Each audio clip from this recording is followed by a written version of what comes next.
¿Enseñar danza? ¿Por qué mis alumnos no aman bailar? ¿Qué y cómo evaluar? ¿Qué estrategias debo usar? Me toca poner el bailable.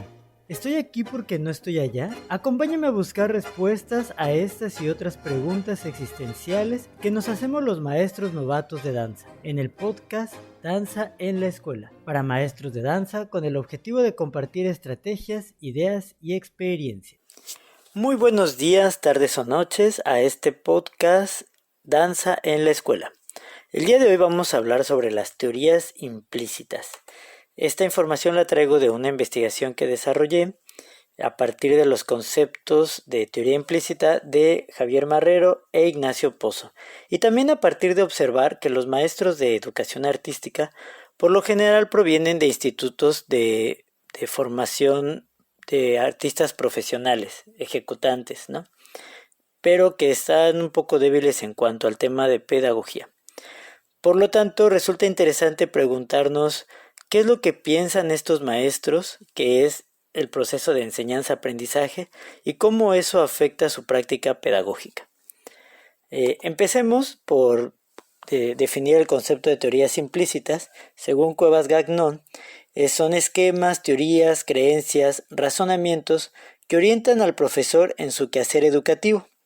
Javier Marrero, por su parte, nos dice: las teorías implícitas no se almacenan como tales, sino que son el resultado de procesos de activación de síntesis de conocimiento o de creencias que se elaboran a respuesta a ciertas demandas en escenarios socioculturales.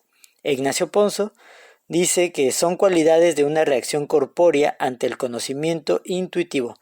Cuando reaccionamos se trata de una representación procedimental, difícilmente cambia porque resulta exitosa al resolver un problema de manera inmediata. O sea, básicamente las teorías implícitas son lo que nosotros pensamos que es enseñar. Y esto lo adquirimos desde que somos estudiantes, lo desarrollamos ya que somos maestros, son pragmáticas, funcionales y son inconscientes. Entonces, por lo tanto, nunca nos cuestionamos al respecto, ni hacemos crítica al respecto, y por lo tanto seguimos como repitiendo ciertos patrones. Bueno, como queremos ver si este pensamiento está cerca o no a lo que es la nueva escuela mexicana, leemos El marco para la excelencia en la enseñanza y la gestión escolar en la educación básica. Es un documento que tiene 5 dominios, los cuales perfilan el tipo de maestro que la nueva escuela mexicana desea.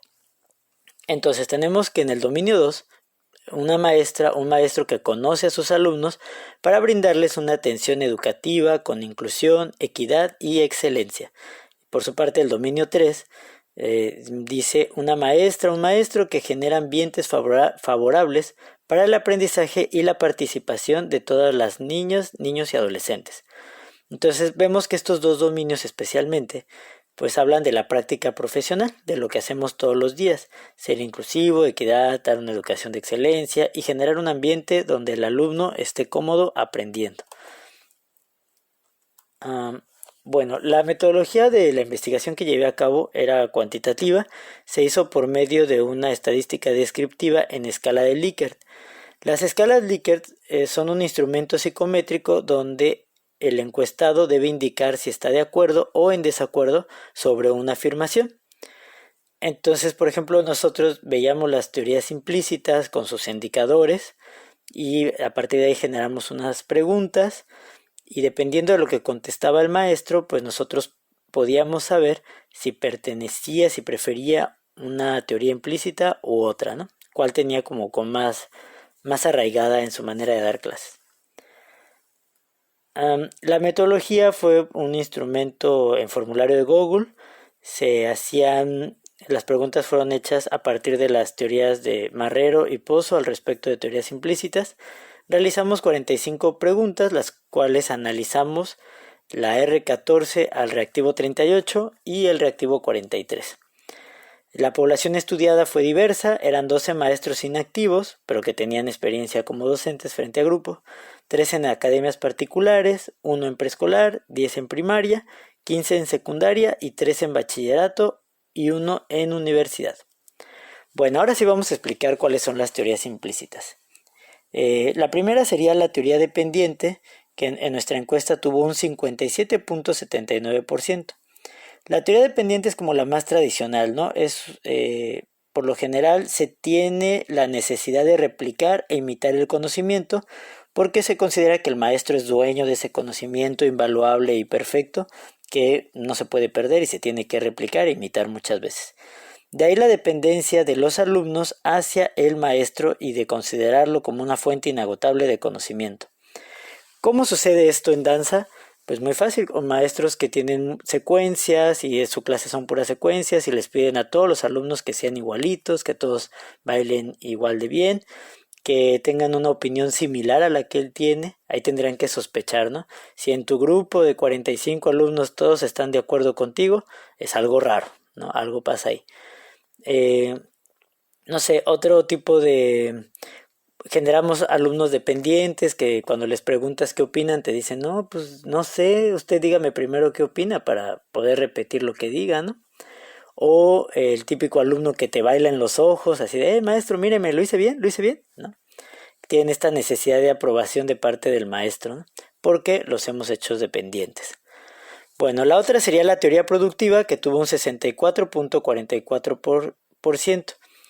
Esta teoría está enfocada en proyectos y propone problemas para para que el alumno los resuelva de manera creativa.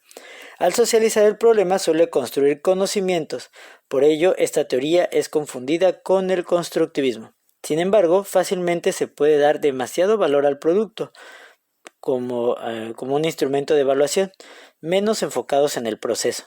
¿Cuándo nos sucede esto? Por ejemplo, no sé, llevas un trimestre trabajando una coreografía y el día de la función final, no sé, el padre de familia decide llevarse a su hijo de vacaciones antes de que termine el curso, o igual se enferma o se pone nervioso y decide no asistir, y tú te enojas y dices, ah, sí, pues si te iba a poner el 10 ahora te pongo un 6, ¿no? Cuando pues es un poco injusto porque hay todo un proceso de aprendizaje por el cual el alumno cursó, ¿no?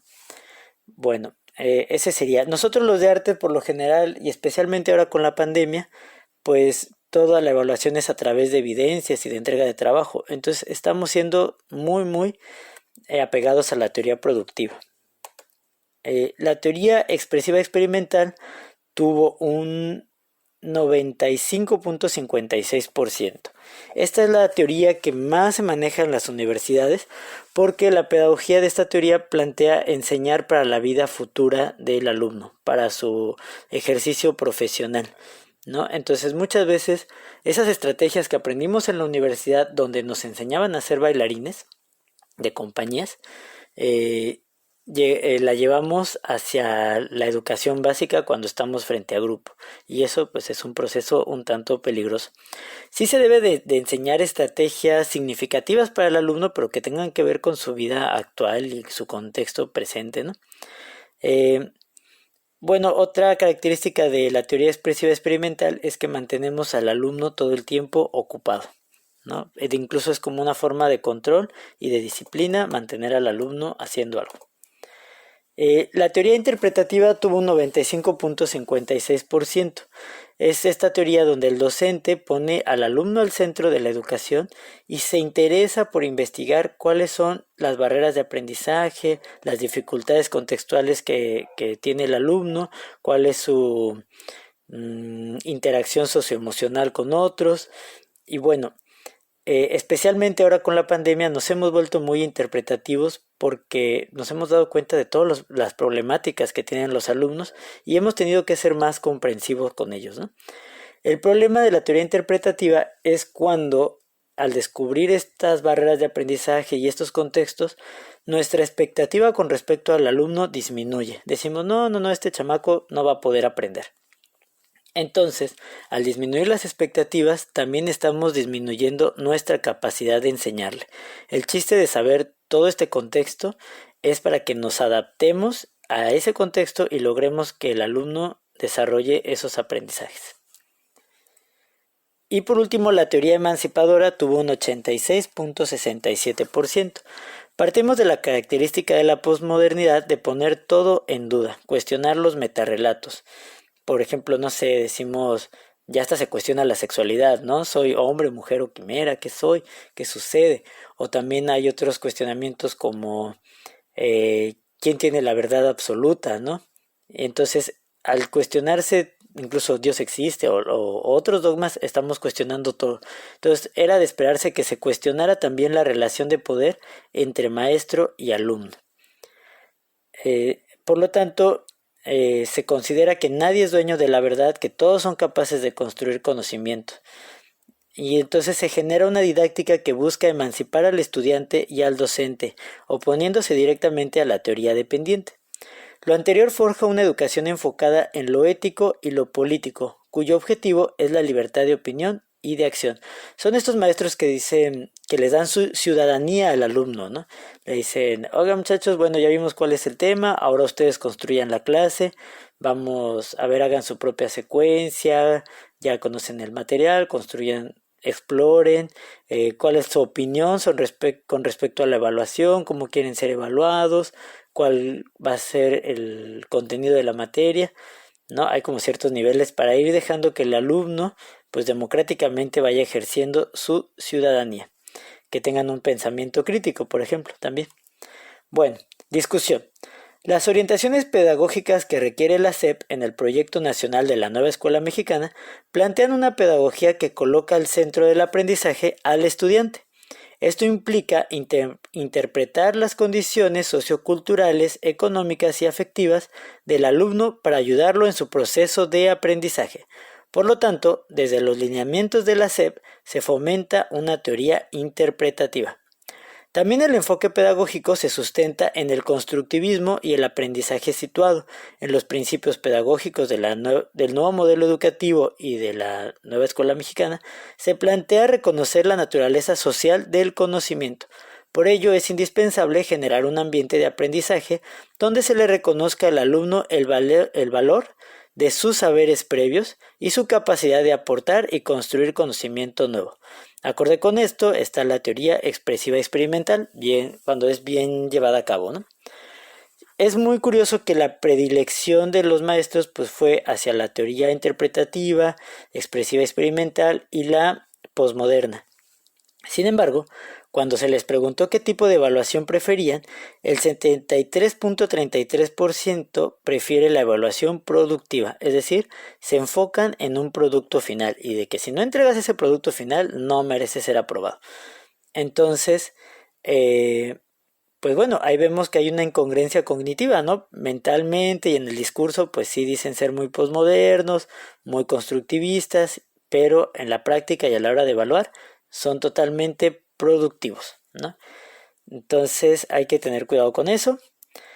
Conclusión, los maestros entrevistados manejan las 5 teorías implícitas, aunque la preferencia por la teoría interpretativa y la teoría expresiva experimental se debe a la tradición de enseñanza-aprendizaje a la que pertenece el docente.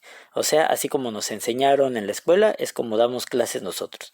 Sin embargo, la pedagogía cambia, y estamos ante una época de cambios veloces. El sistema intenta actualizarse, y hoy por hoy pregona una educación constructivista, significativa e inclusiva.